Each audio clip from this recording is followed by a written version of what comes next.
It was So after the opening of the show in Houston. Photos? Oh, he opened it. And then I came back here, he went to Boston, and then we hooked up again in Washington. So what did he say? He's still there now. What did he say? Well, he's funny. I mean, he loved it because he knows a lot of the llamas that I took pictures of. He was there at most of the places that are photographed.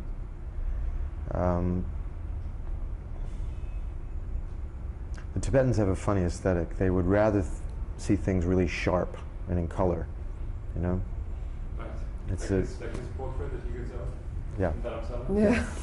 And that to them is photography. They Yeah. want it to look like real, like real life, or their version of real life. So this kind of expressionistic photography here is not exactly, they want to know why it's blurred. You know? Yeah, me too. Why are the figures moving? Me too. Why are they? Because they're revealing something other than what you see with your eye. It reveals the ghosts and the spirits behind the obvious. But let's talk on film here. We're wasting. Yeah, okay. You ready to go?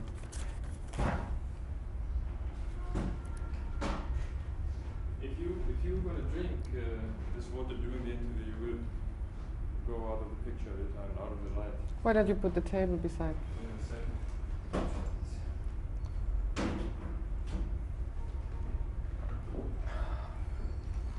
Okay, thanks. So when was the first time you contacted me about this? This was a while ago, isn't it? Oh, a long time ago. Years ago. I think so, years. Yeah. You ready to go? Let's go. I really worked hard, or my staff really worked very, very hard. I was just asking Stina the first time she'd contacted me about doing an interview, which I think must have been at least 2 years ago, Yeah, maybe I think more. so. Yeah. 4 maybe. I don't remember when I started, but it was a long time Yeah. ago. So here we are. Yeah. It took longer time to get an interview with you than to get an interview with Dalai Lama. Doesn't seem right, does it? No. Or yes, maybe. I don't know. No, it doesn't We'll seem see. right. So, He's much nicer than I am. he is? Yeah. I don't know Absolutely. yet. He's very nice. Yeah. He's Really a nice. very genuine, true-hearted person, yeah. We You're- aspire to be that. You're an actor on stage, film. You are the founder of the Tibet House in New York. You're very good at horse riding. You play the guitar very well, and other instruments as well. Piano. What's that? Trumpet? Yeah. Trumpet, piano, guitar. Trumpet not for a long time. I did in Cotton Club, but I haven't played it since then really. And now you're a photographer too. There are other secrets too. Life is long. Other secrets will come out. Okay, I hope during this interview. Not too many today.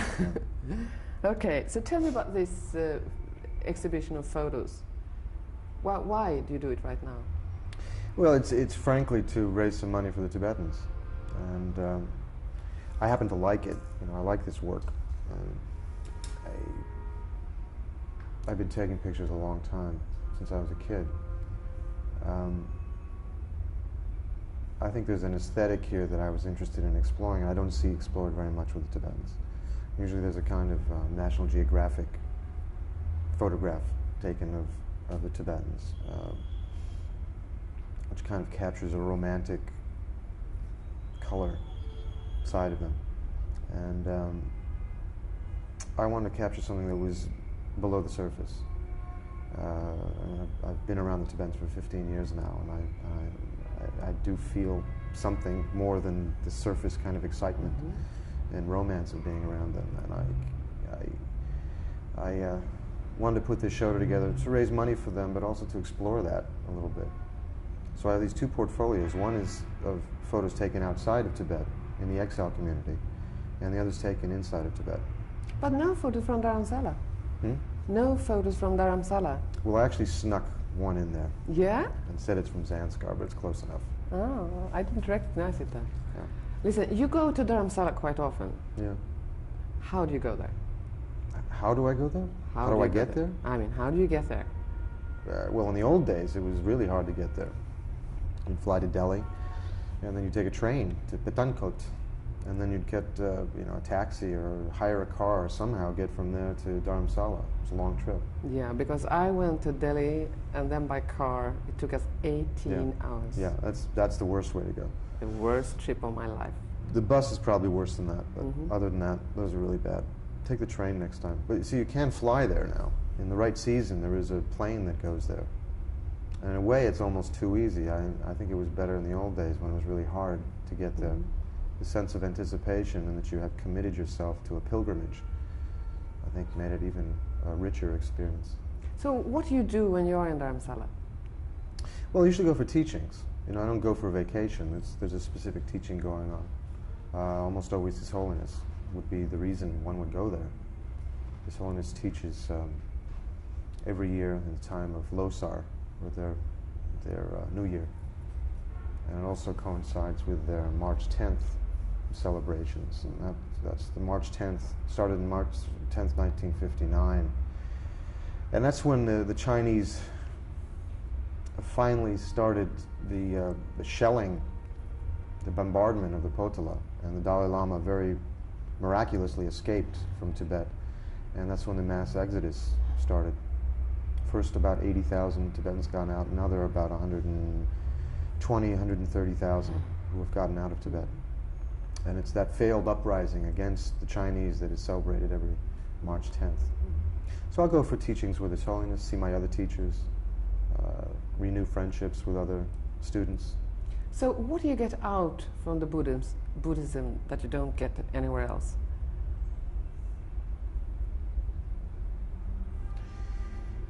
You know, there's a thing called the triple gem that in Buddhism one venerates and spends a lot of time considering. And these are the three jewels. And the first jewel is the Buddha himself, who is this light and who accomplished these extraordinary things in his lifetime through very hard work, extraordinary hard work. Not because he was born a Buddha, but he did the work to become a Buddha. The second is the Dharma, or his teachings. And it's a very systematic thing he laid out for us to follow, to do work on ourselves that eventually would lead us to Buddhahood, or clarity, to totally open hearts and totally expanded minds, with no impediments. So how far did you go so far? And I have nowhere. I'm still crawling like a baby. And the third of the jewels is called the Sangha. And the Sangha is the community of people who were trying to walk the same road. And I think that's one of the important things about, especially going to Dharamsala or spending time with teachers at teachings, is that you become part of a community again of people. And if you live in a community, you have these higher ideals are being supported in you, in your life, in your mind. It makes progress much faster. And obviously when you do this kind of work, this inner work, you're constantly coming upon problem areas. There's a lot of pain, there's a lot of suffering involved, things to break through. And having the support of other people who are walking the same path and are having the same problems you're having makes it easier, you know, makes it supported, makes it more loving. But it was a very long time ago that you started becoming interested in Buddhism. It was quite some time since you started becoming interested in Buddhism, Yeah. like 20 years, so? Yeah, I was 24 when I started. And it was Zen Buddhism then. It was my first teachers were Japanese. So what attracted you to the Buddhism? Oh, I think most of all, it was the sense that in the end there's nothing to hold on to, that everything is to be challenged. You know, in Western philosophy, you start with a series of givens, and then you build a logical system based on those givens. In Buddhism, there's no given. You challenge all the givens. You take it right back to the beginning until you get back to a single particle, the universe itself generating from a single particle, and even that particle was born of emptiness. So nothing is left to hold on to. Everything is challenged. So the conventional mind is bypassed, and you start to key into a much wider frame of reference.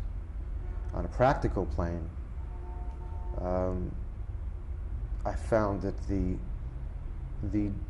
dual aspect, the dual trainings of mind and heart wisdom and compassion are totally compatible and beautifully integrated in these teachings.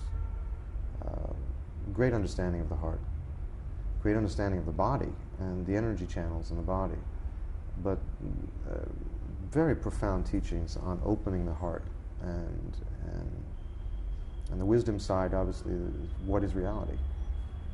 What is this thing that we take to be very true and very hard and solid and absolute, but the more you explore it and look for it, you can't find it. That in fact, it's a quite fluid construct. But I mean, to a lot of people, you're a man who has everything. You have money, you have fame, you're good looking, you have sex appeal. Every one of those things is ephemeral. Ephemeral. It's only of the moment, then it's gone. You So know, if that's you're what- looking for happiness, you want to look for ultimate happiness. You want to look for happiness that is there through infinity. You know, so these things are what appears to be happiness is very small, very simple things. It's really of a superficial nature Like what? that you just mentioned. So what is happiness to you? Happiness is this expansion. It really is being able to open your heart. What the prime teaching really of Buddhism is interrelatedness. All things are connected and interrelated. And it's because of the concept of emptiness that that's possible. Emptiness is kind of misunderstood. It was misunderstood by me very much in the beginning. Yeah, I had great thought- problems understanding what he meant. I can't say that I understand it now, but I understand more what it isn't. And when I started studying, I think I had this kind of hope that I would disappear. When this emptiness thing would happen, I would disappear. Now, in some sense, you do disappear because the ego disappears. But you don't disappear. The mind doesn't disappear. Consciousness doesn't disappear.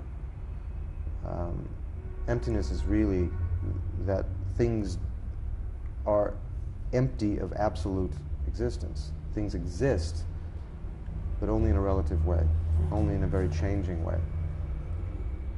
But when I came to Dalai Lama, I came with all these questions, about life, and I thought, now I'm going to get all the answers.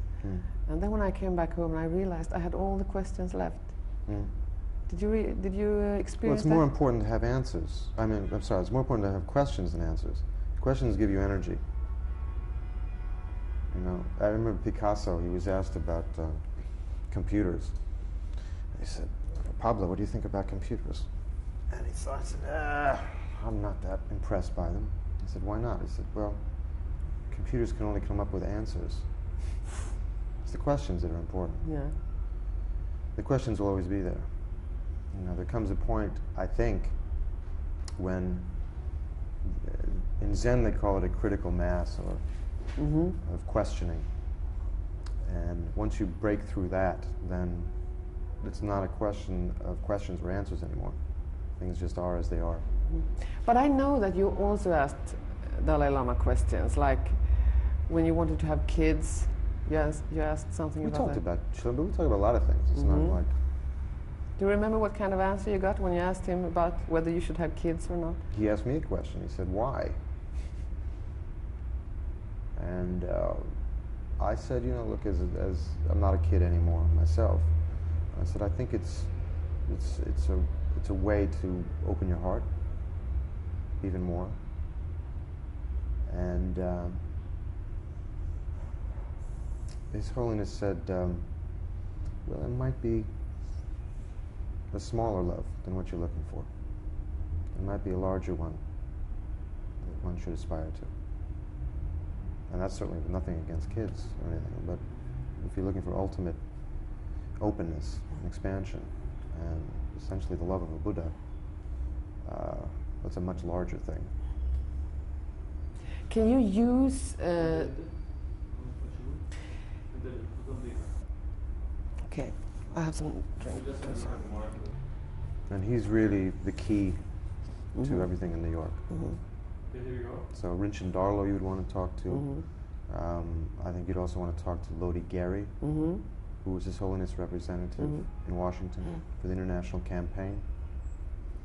Those are really the important groups. The Office of Tibet and the International Campaign for Tibet. Okay. Can you use Buddhism in a very practical way in your life? Oh yeah, of course. I mean, any kind of problem you have. We all get bound up in some kind of opera, whatever we're doing. And usually they only have a very small relationship to reality. We just start to build a whole operatic emotional thing around events. I think with this kind of study, this kind of exploration, you start to understand emotions in a different way. You understand the mind itself in a different way. You see, it's incredibly, as I said before, that you have nothing left to hide behind. You have no set of preconceptions that you're left to hide with. Mm-hmm. But challenge everything. So any circumstance, we have a cloud, we have a kind of a layer of preconceptions about, and which is based on previous traumas in our lives, psychological breakdowns and misprogramming and childhood traumas, all of that. If one understands these things about how the mind works, not really about the big concepts, but simply how this computer mind works, I think we can have much more open relationships with other people, and certainly the relations we have within families, within marriages, within countries, internationally, the same thing. All those kind of fears and defensive emotional stances go away. You embrace everyone as being you, essentially. Mm-hmm. Your happiness is certainly equal to my happiness, and if I was a Buddha, it would be more important, your happiness. So I mean, that obviously transforms all interaction when you start to face things that way. But this is very, very hard in reality. I mean, what's the most common frustration that you meet with as a celebrity? Preconceptions, really, what I'm talking about. We've never met before. I'm sure you have a million preconceptions of me. I don't have any of you because I've never met you before and I don't know anything. You think you know something about me. Well, everything in our lives is that way. We put them into categories. The brain tends to do that. It categorizes things. As a child it doesn't, because it's all new impulse. But very quickly the brain starts to put things into categories, and then we relate to things as a category rather than the specific. So you mean that people's picture of you is what can irritate you most? That they have a picture, they think they I don't know get you are. irritated about that. No. No, what is the problem for other people to drop that for a second and have a fresh experience? Okay, so when do you get irritated? I don't get much anymore. to tell No? the truth. No. Are you never arrogant? Like, I mean, this is one of the preconceptions that I had about you, being, kind of arrogant and aggressive sometimes. No, not a side of me. That was a long time ago. Probably never existed. No? No. Just rumors. So what do you think about all the rumors that have been going on about you? No, I don't know. I don't listen to rumors. Rumors are, it's air, it's nothing. But I'm sure they must have affected you at one stage in your life. I don't really listen to these things. This is not a powerful thing. These are a child's level of viewing things, and I refuse to. I'm a grown-up. But I mean, when you were married, or maybe you're still married, I'm not quite sure, to Cindy Crawford, you put this advert in the English Time, saying that we are heterosexual, we were happily married. I mean, this was because of rumors. So apparently you... No, you more cared than about rumors, it. there was things being printed in the newspaper. That's not a rumor. Okay, so that's what I'm talking about. So we put something in the same newspapers. I essentially had a choice of suing everyone, which I don't want to spend the rest of my life in litigation, or doing something like that. And that seemed to be the most adult thing to do, frankly. But do you really mean that you didn't get angry when they were writing all these kinds of things about you, that you're homosexual and that you're divorcing and that you're... No, but it wasn't true at the time, so how could I be angry about it? You understand? No, I don't understand. If something is not true, it's not true. Someone saying that it's true doesn't make it true. Things are as they are. If you say this is a glass of beer, and I know it's a glass of water, and you insist it's beer. Okay, but if somebody is saying, nasty things about me at home, You know, I mean, maybe I This don't is a care, but line I of care questioning. because that I it's- care I'm not- because of my This is a line family. of questioning that doesn't interest me. Okay. You're going into an area that these are not concerns of mine. It's a waste of energy to get involved with that stuff. It really is, for you and for me, and for anyone else. Okay, but I want to know in a very I want to know in a very easily understandable way. I mean, how can Buddhism, in a very simple way, help you exactly with your what I said. frustrations? You look at reality. See, let me go back to what I said before. You weren't following me. If you start to put an overlay of opera on things, and I mean by opera, things that aren't necessarily true, you start to build dramas on top of things, then you lose sight of the fact of very simple truths. The simple truth is, this is a glass of water. Now, you can build a whole drama about this, but the truth is, it's simply a glass of water. Beyond that, it doesn't matter. Okay, on the way here, there was a traffic jam. There's always a traffic jam in New York. Okay. I'm sure you must be in the traffic jam too. Sure. And I mean, I wanted to be here in time. I got very irritated. Look, there's two things. There's a wonderful teacher named Shanti Deva, wonderful Indian teacher, who studied at Nalanda University, I think, which when Nalanda was the great Buddhistic university in India. And it's a very interesting thing to say. Look, if you're having a problem and there's something you can do about it, do it. If there's nothing you can do about it, why worry?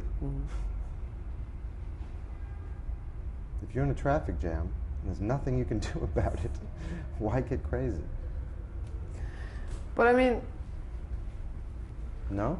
yeah, you're right. But I just have a problem really believing that you've gone this far, because I mean, if not it's that right far. what you say, This is only the sure, you beginning. say you're crawling, but I mean, if you don't This get is irritated. only the beginning. This is simple stuff. This is kid stuff. Okay, so I mean, tell me beyond that, they're real training. Beyond that, these are only the simple things that children do, that you and I have to deal with, because we have no discipline over our minds and our emotions. So we get irritated by traffic, and therefore we're in different situations and we get involved with wars and start dropping bombs with the same kind of silly frustrations about being caught in traffic. Okay, so you understand? I understand, but I So mean, these are really low-level things. yeah, okay, This is like animal life things. yeah. But most of us are kind of living on that Absolutely, level. but we're trying to get out of that. Okay. That's the point. So you're to help us with that. I'm not helping anything. It's not my job to help, and I'm not equipped to. The Dalai Lama is equipped to, and other teachers who have really done the work on themselves.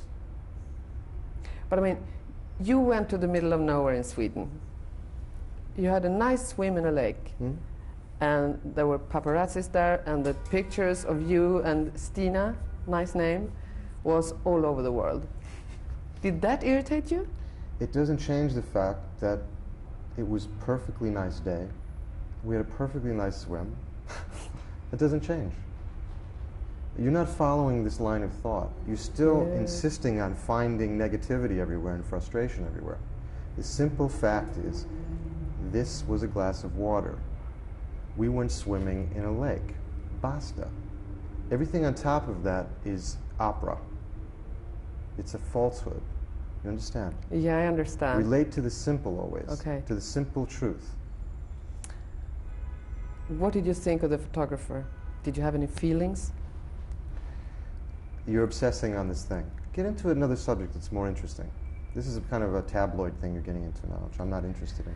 But you know, what I'm trying to get at is certain things that Dalai Lama was talking about and that I had a problem following.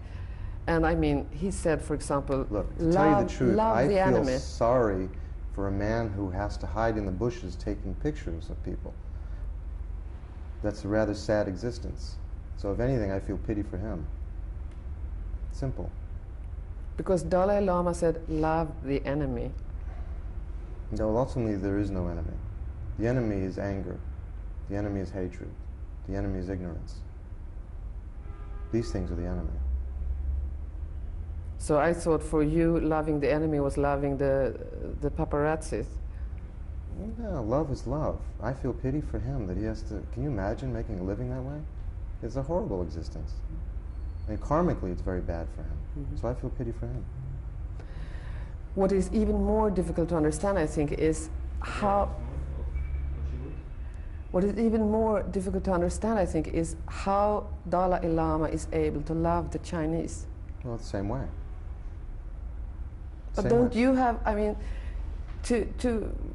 for Westerners, I think it's much more easy to understand. You know, fight, make resistance, make. It's just what I told you. Simply go back to the simple always. The enemies are hatred. The enemies are anger. The enemies are ignorance. You know, these are the things that are real enemies. You know, if you see the person who has anger and hatred and ignorance as a sick person, someone who has an illness, they have an illness of anger, they have an illness of hatred, they have an illness of ignorance, or what other, you know, horrible thing they're infected with. That is the enemy. The person, you know, think of like a family member who's ill. It transforms absolutely how you feel about situations. Can you be optimistic when it comes to the future of Tibet? Sure. Sure. Ultimately, things work out in a positive way. There's no question about it. Life itself is a healing process. Reality manifests to heal. Do you think that Dalai Lama will be able to go back in his lifetime to Tibet? I would think so, yeah. Yeah, I've never thought he wouldn't, so I know he does. When are you having problems feeling compassion? When I get caught in the operas that I mentioned before, that are common to all of us. We seem to have a programming to make operas. But what's your opera? It's a funny way of saying it, opera. An opera is it's a fiction. I understand what you mean, but I mean, what is your opera? The opera is the same as everyone. You know, you start to build on one simple little thing, and based on, you know, the usual human response, which is defensiveness, which is someone's taking something away from me, someone's trying to hurt me, someone is attacking me in some way. You know, we jump to those conclusions because we have societies that promote those things. We have advertising that promote those things. We have dramas that promote those things. And we don't have things that promote understanding of them and see them in a correct context. So whatever you have, whatever our wonderful sound man and cameraman has, we have these things in common, totally common. And they are low-level things. They're things that we should be able to deal with. Do you also believe in reincarnation? Wait a second. Theo? Do you also believe in reincarnation? Well, if you believe in a continuity of consciousness, that mind itself has no beginning or end, of course. Sure. It's only logical.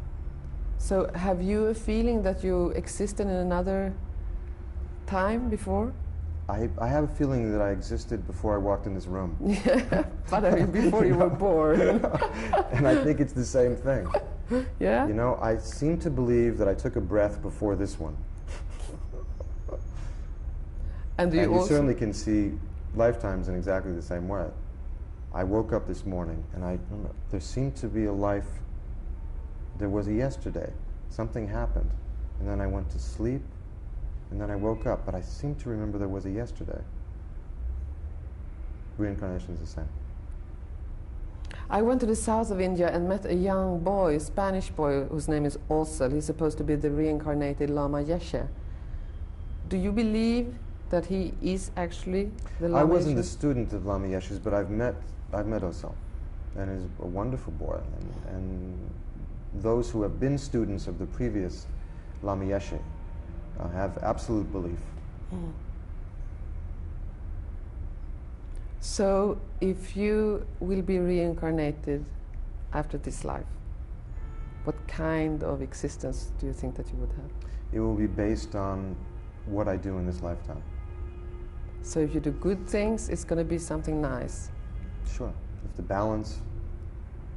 I mean, karma is much more complex than that, but essentially if I've used the energy that comes through me in this lifetime in positive ways, if I don't create negative situations for people, then the likelihood is that I will have a good rebirth. Yeah. Do you think that... and a good rebirth essentially means having the inclination and the time to do more work on your mind, on the nature of mind, and make more breakthroughs. Do you think that being a Buddhist makes you a different, how shall I say? I'm thinking about your job now as an actor. Mm. Okay, think and then tell me when you're ready. Do you think that, I take it once again. When you're... She's having some problems here today, because I'm not helping her. No. See, I'm just not taking this in the direction she wants to go in. But I think she's loosening up. She's relaxing a little bit now. She's going to get off this thing that she wanted to do. You're feeling a little better about this now, I know. Okay. And how are you feeling? I'm fine. Yeah? I'm fine. I was just looking at this invitation, which I really like. That's one of the images in the show, which I happen to Yeah, like. we're going to take some Gonna go around the show? shots. Yes, please. That's the invitation. We'd love to do that. This was actually taken in Zanskar, which is I a know. very remote region of northwestern India, and is, you know, a pretty traditional Tibetan culture, but in a still very remote area of India. It would have been Western Tibet many years ago. So Dalai Lama, he meditates every morning from 3:30 to 7:30. That's just one of his meditations during the day. How much do you meditate? I usually get in at least an hour every morning. You know, I make sure it's about that. Sometimes more. Very rarely less than that. Sometimes more. And do you do like Dalai Lama? Do you meditate on like emptiness, on a certain subject? I wish there was a camera on her when she's asking these questions. Usually there is. I'm very happy it's not. Why? Well, to meditate on emptiness. Why did you say throw that? it out like it's well, of course, on emptiness, as if you know what that is. No, Yes. I just know. I mean, he tried to explain to me what he was meditating on. So I'm not saying I understand it. His Holiness described to someone. I mean, this is a general context that you're doing this on, and certainly this group is not interested in the techniques so much as a general concept. But I remember His Holiness was asked once about what is a Buddhist, and it was the same kind of context. And it wasn't to do a half-hour version. It was a very succinct thing. So he thought about it and said, well, a Buddhist is someone who gets up in the morning, wakes up in the morning, sets his motivation for the day, and lives his day. So that's essentially what one does. One emerges from the dream realm, from sleep, as you set your motivation for the day, set how your mind is going to function for that day, how your heart is going to function. And that will carry you through all the actions and thoughts and deeds and words of that day. So what was your motivation this morning? Well, every day it's setting up so that essentially you see other beings as more important than yourself. Essentially that, altruism. You know, and there's certain other practices that have to do with how the body functions and the energy channels in the body. But the essential thing is to motivate and generate bodhicitta. And compassion. Bodhicitta literally means the mind of enlightenment. And when that starts to happen in your heart, you know, then life starts to change quite a bit. When you start to, bit by bit, pull the fear away from your heart, and it starts to open up. I remember there was a wonderful story about Milarepa, who was a great saint, 12th century saint, I think, in Tibet. And he went to meditate in a cave, and I was actually in his cave in Tibet. And he was very determined, and he sat like a rock inside of his cave. And he had two stones. One was a white one and one was a black one. And he said, for every thought I have that's negative, I'm going to make a black mark on the top of this cave. And every positive thought, generous thought, altruistic thought, I'm going to put a white mark. And he found that very quickly the entire top of the cave was black. There's so many negative thoughts in his mind. Like us, we're like that. But work and work and work over the years, there were a few white marks started to come up, and more white. And after many, many years, the entire top of the cave was white. His mind was clear, and only could generate positive thoughts and altruism and compassion. And that's the kind of work we're all trying to do in our lives, so that the ceiling of our cave is white, and our minds are white, our hearts are white. So what does your cave look like? It's black. Really, really pretty disgusting right now. Jesus, I think A it few sounds little very white to lonely me. white marks up there, but it's still pretty black. Yeah. Something that I had a problem understanding.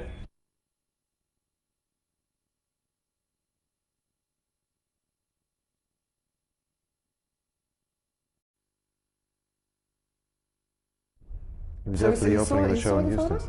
Oh, you opened it. And then I came back here. He went to Boston, and then we hooked up again in Washington. So what did he say? He's still there now. What did he say? Well, he's funny. I mean, he loved it because he knows a lot of the llamas that I took pictures of. He was there at most of the places that are photographed. The Tibetans have a funny aesthetic. They would rather see things really sharp and in color, you know? Right. It's like this portrait that he gets out. Yeah. Yeah. And that to them is photography. They Yeah. want it to look like real, like real life, or their version of real life. So this kind of expressionistic photography here is not exactly, they want to know why it's blurred, you know? Yeah, me too. Why are the figures moving? Me too. Why are they? Because they're revealing something other than what you see with your eye. It reveals the ghosts and the spirits behind the obvious. But let's talk on film here. We're wasting. Yeah, okay. You ready to go? Color side of them. And I wanted to capture something that was below the surface. I've been around the Tibetans for 15 years now, and I do feel something more than the surface kind of excitement and romance of being around them. And I wanted to put this show together to raise money for them, but also to explore that a little bit. So I have these two portfolios. One is of photos taken outside of Tibet in the exile community, and the other's taken inside of Tibet. But no photos from Dharamsala. No photos from Dharamsala. Well, I actually snuck one in there Yeah? and said it's from Zanskar, but it's close enough. Oh, I didn't recognize it then. Yeah. Listen, you go to Dharamsala quite often. Yeah. How do you go there? How do I go there? How do I you get go there? I mean, how do you get there?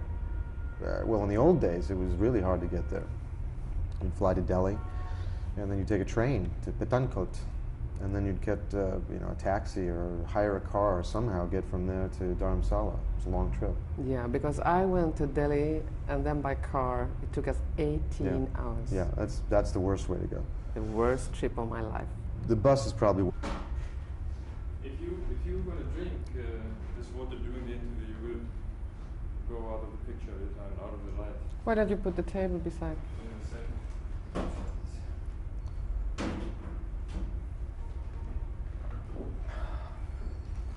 Okay, thanks.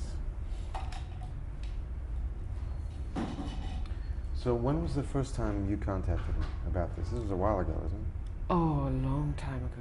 Years ago. I think so, yes. Yeah. You ready to go? Let's go. I really worked hard, or my staff really worked very, very hard. I was just asking Stina the first time she'd contacted me about doing an interview, which I think must have been at least 2 years ago, Yeah, maybe I think more. so. Yeah. 4 maybe.